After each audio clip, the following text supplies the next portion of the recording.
Derivation is the forming of new words by combining derivational affixes.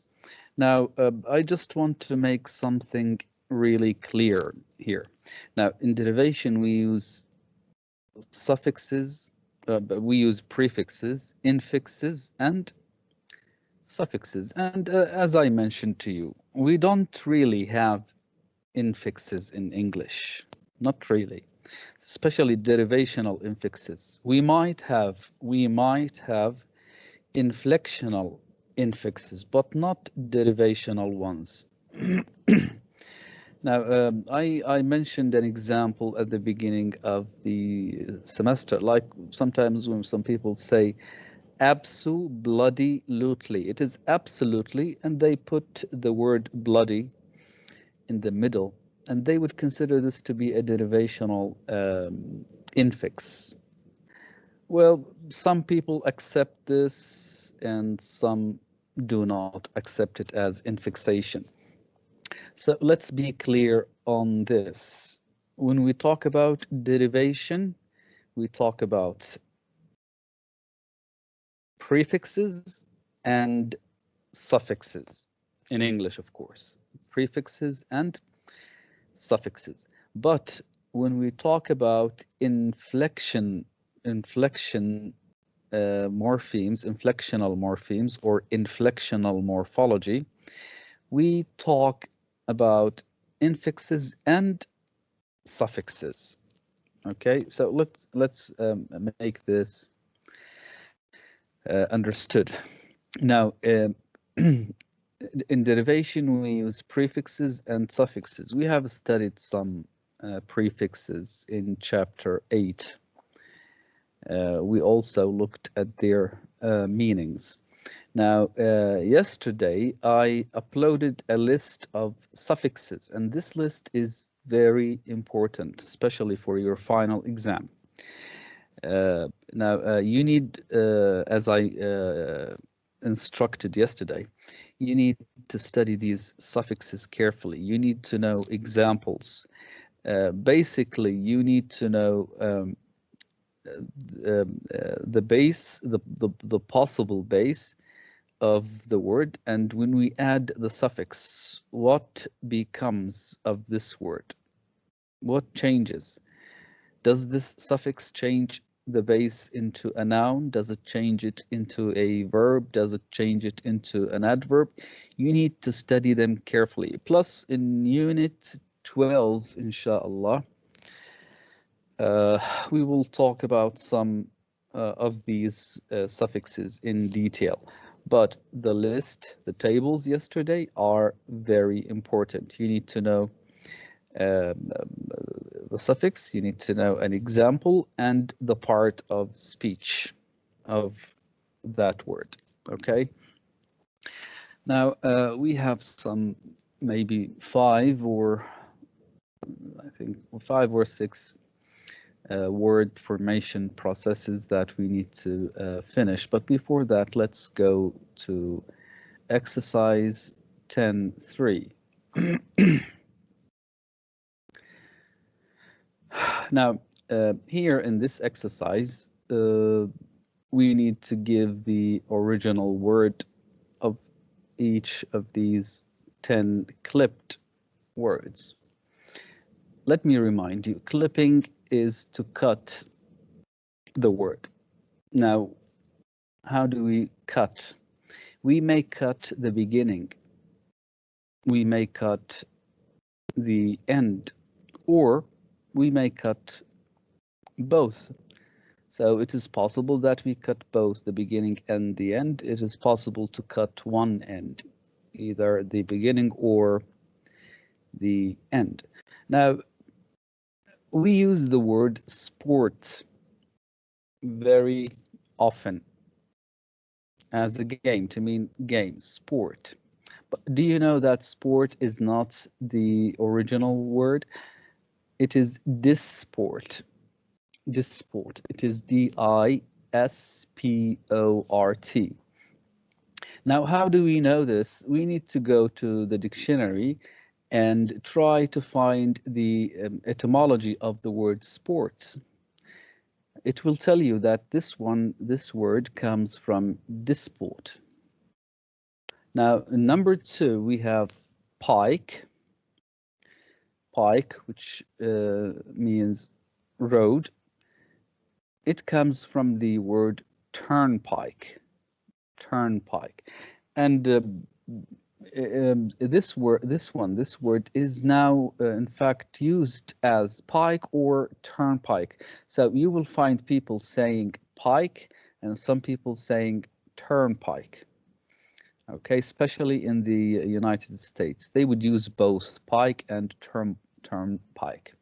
Now, bus originally comes from omnibus. Some people still use omnibus, but commonly they use bus. Van comes from caravan. We have the word caravan used today, and we have van used today. But it is interesting to know that the word van is used to give a different meaning from caravan. Okay, so caravan is a series of cars, a series of camels, horses, etc. Qafila, caravan. But van is one single vehicle that is not a bus, it's not a bus, and it's not a car. It is a vehicle in the middle between the bus and the car. Usually a van would hold up to 9 passengers, not more. Chute comes from parachute. Parachute is used now. It's common, but also we can clip it and just say chute. Wig. Wig comes from the original word periwig. Cute. Cute. Now, some people may say, why do we even clip this one? And they have, good reason to say so, because this one is acute. Originally, it is acute, A-C-U-T-E. So we only clipped the A. Okay. By the way, why do we clip?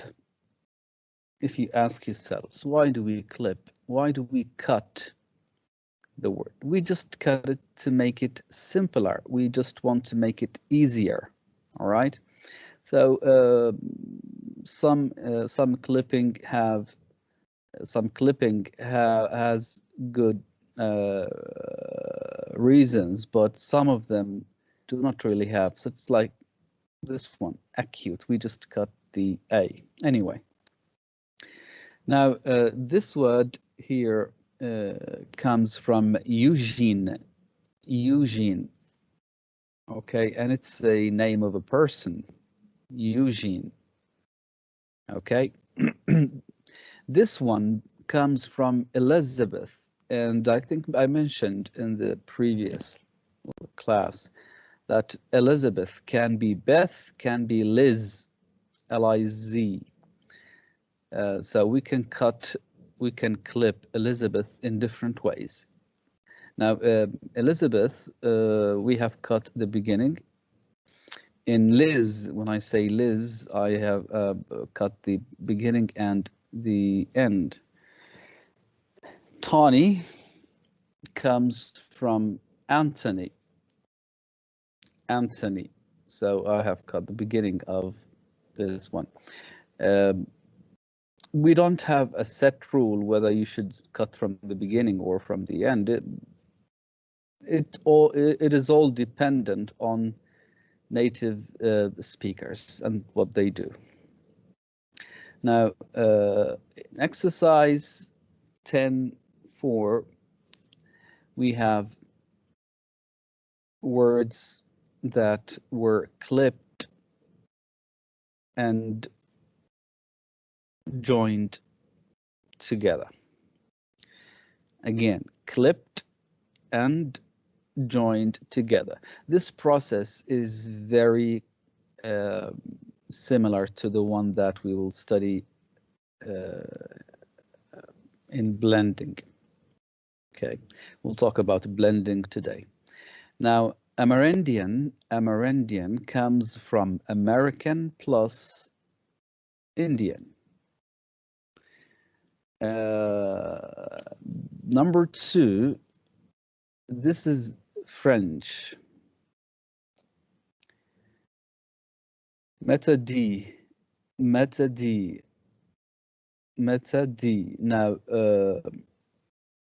it comes from Maître d'hôtel.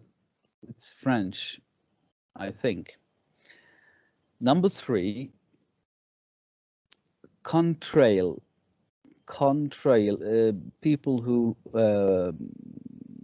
know something about electronics would know about this one, or even some appliances, kitchen appliances, refrigerators, freezers, microwaves, things like this would know a word like this, contrail. Contrail comes from condensation, تكثيف, condensation trail. Taxicab comes from the words taximeter and cab. Taxicab comes from taximeter and cab. Moped from motor and pedal. Motor, you know what a motor is. And pedal is pedal دعسة في السيارة. They call it pedal, or even in a bicycle. That would be a pedal. Now, I think you have looked these words in the dictionary, so let me go to acronymy. Now, acronymy is considered to be a morphological process. Simply, we just take the initials of words to create a new word. So we have a phrase. Of course, when I say we have a phrase, I mean we have more than one word, usually more than one word. And I take the initials. I take the first letter of each word. Then we join these letters and make a new pronounceable word. Pronounceable word. Like here in military police, we took the M and P, and we say MP. So instead of saying military police, we would say an MP. But MP also stands for member of parliament. Okay, so when we say MPs with S, we mean members of the parliament, members of the parliament, or personnel, employees of the military police. We have some common abbreviations, some common acronyms in English that we usually use, and we don't usually think about their origin, like the NATO. We usually say NATO. It is North Atlantic Treaty Organization, NATO. North Atlantic Treaty Organization. Now, you need to know the origin of some acronyms. I will only focus on those in the book.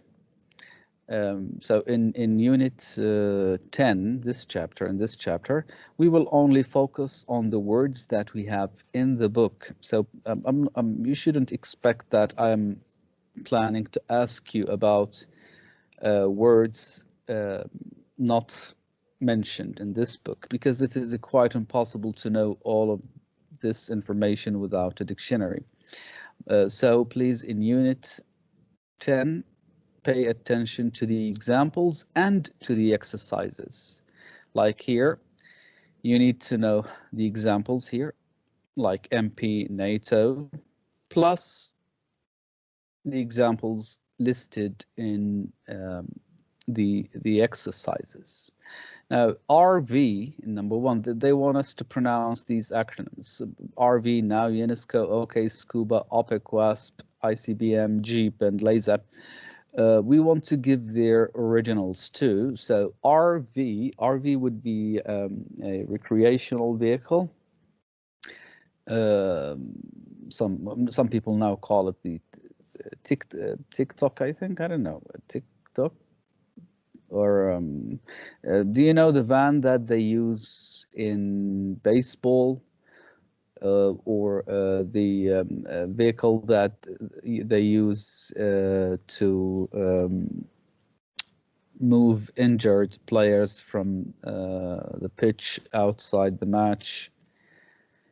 It has a common name in our language, but I don't know it. So it is a very small vehicle, usually run by electricity. It can hold 2 people, that's it. Okay. It is a recreational vehicle. Now NOW now stands for the National Organization of Women. UNESCO stands for the United States Educational, Scientific, and Cultural Organization. The United Nations Educational, Scientific, and Cultural Organization. Okay, we use OK a lot. Now, what does OK stand for? Now, it stands for old Kinderhook. Old Kinderhook. But I advise you to go and check out the story of OK. You can just go online and search for the story of the word OK. All right. So it is old Kinderhook. SCUBA. Now notice that in the first 4 we have all the letters capitalized, and in number 5, number 9, and number 10, they are used in the lowercase, small letters. Does this have any significance? As far as I know, no, there is no significance of this. Okay, but it is used like this. Okay, so don't worry about these ones in the lowercase. Okay, it is usually written like this, so you need to just do what native speakers do. SCUBA, we say scuba diving. SCUBA stands for self-contained underwater breathing apparatus. OPIC, we all know what OPIC is. But what do these letters stand for? OPIC, Organization of Petroleum Exporting Countries. Organization of Petroleum Exporting Countries. We have, in fact, another one, which is OAPEC, with, I think it is OA, and that one stands for the Organization of Arabic Petroleum Exporting Countries, OAPEC. Now, OPEC for all the countries in the world. OAPEC is limited for the ones in the Arab countries. WASP, WASP, WASP. WASP stands for a white Anglo-Saxon Protestant. WASP. ICBM stands for Intercontinental. ICBM stands for Intercontinental Ballistic Missile. People say missile.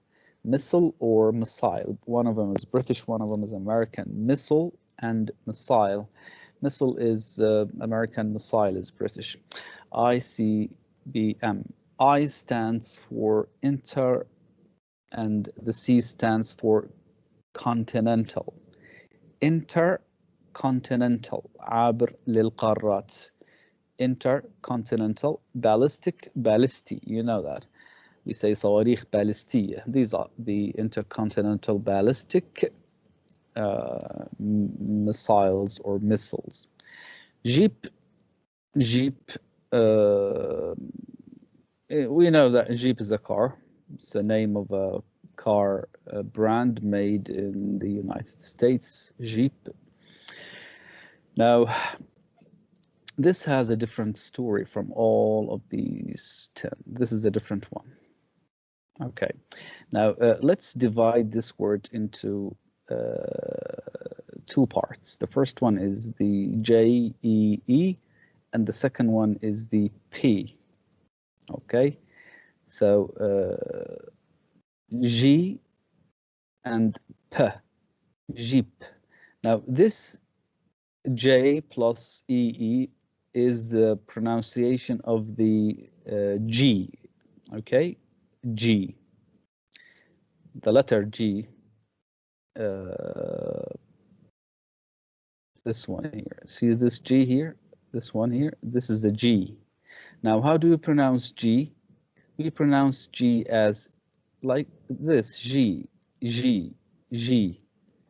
So the J-E-E is only the pronunciation of the G, like in English, the G, and P. Now, so we have GP, G,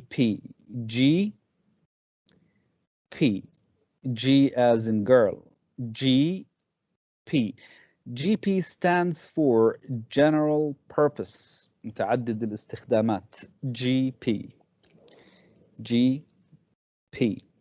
But instead of writing the G as a normal G, they wrote it with J and double E, so it becomes pronounced like this. So it is Jeep.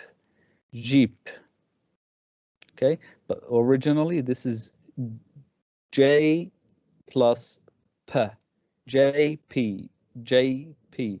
So they pronounced the first letter, which is the G, as G, and they just added the P. So we have a word Jeep, and we know what a Jeep is. The last one, laser, we use it very often. Laser, it is light amplification by simulated emission of radiation أشعة, amplified to amplify something to make it bigger, or condenser. Now, there is something interesting you need to know about acronymy. Now, as I mentioned, languages are flexible and languages change, and we as speakers, I'm talking about all languages in general, we as speakers tend to simplify language. We don't like difficult expressions. We don't like difficult words, I mean, in terms of pronunciation. Therefore, we tend to simplify language, all right? And for this reason, and because of the fact that acronymy is a way of simplifying words, instead of saying recreational vehicle, instead of saying general purpose, instead of saying light amplification, etc., we simplified it in one word. We say RV, we say wasp, we say laser. So because of this, and because we like to simplify language, the number of acronyms is increasing greatly. Okay, so like the recent 5 or maybe 10 years, we started with ISIS,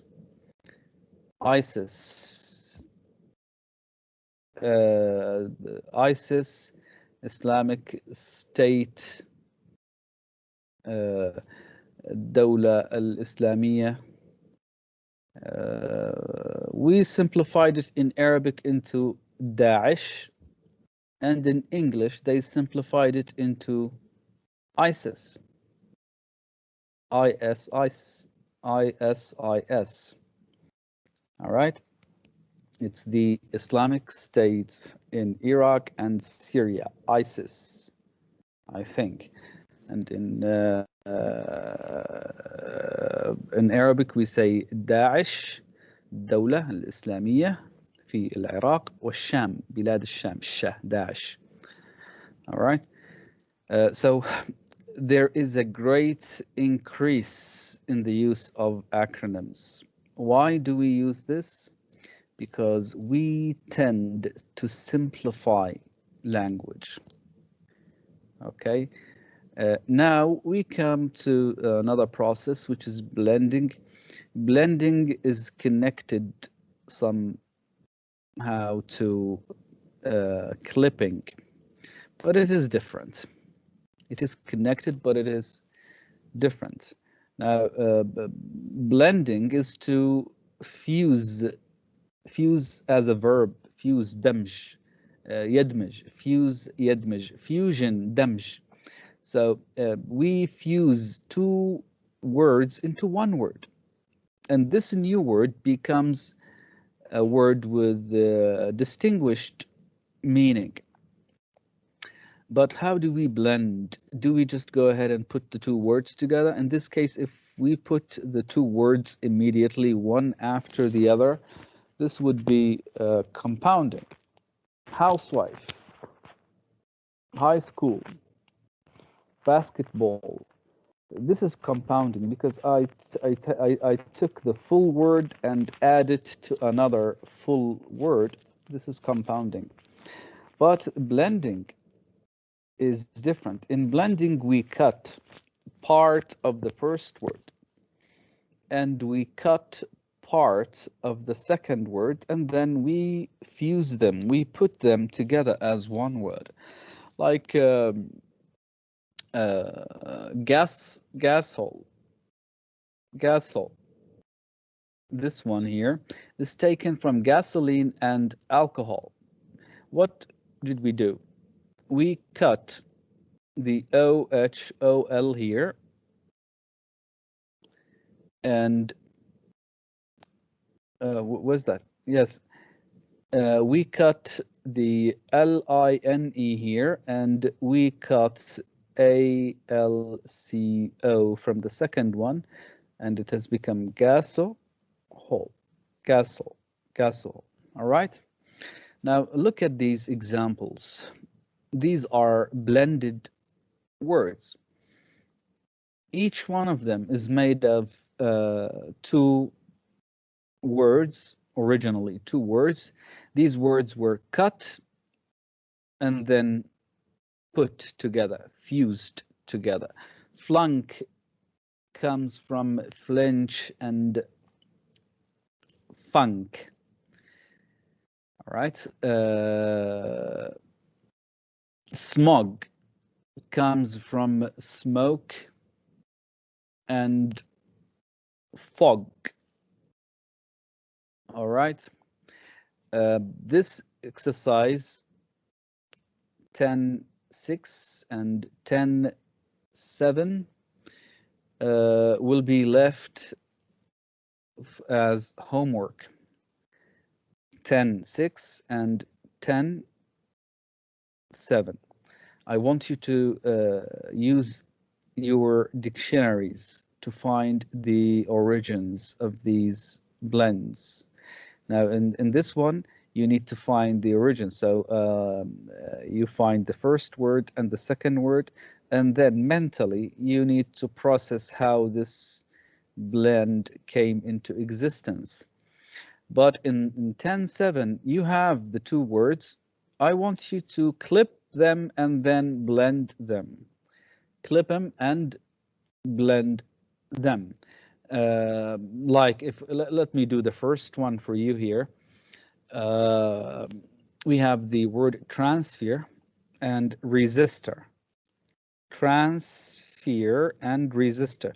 I cut the FER and I will leave trans. So I will write trans, and here I will cut the initial part of this word, and I will leave the zista. So we will end up with the word transistor. Okay, so you begin with the clipping and then you fuse the two words in one single word. Now, can you find the word transistor in the dictionary? Yes, you will find it.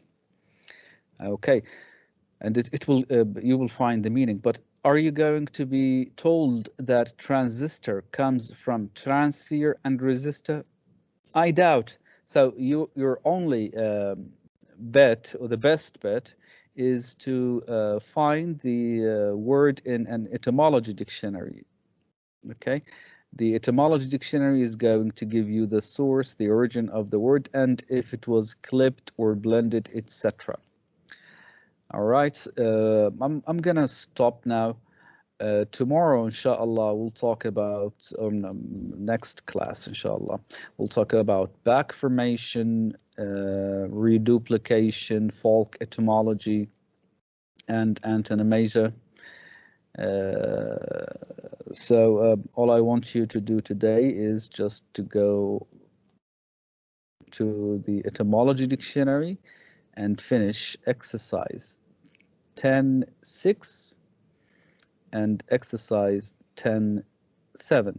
Now, after you finish, check your answers. You will find the answers at the end of the book. Please don't send me your homework. Don't send it. The homework is for you to do it, and you need to know the origins of these words. Use a dictionary. After you finish, check your answers with the key answer at the end of the book.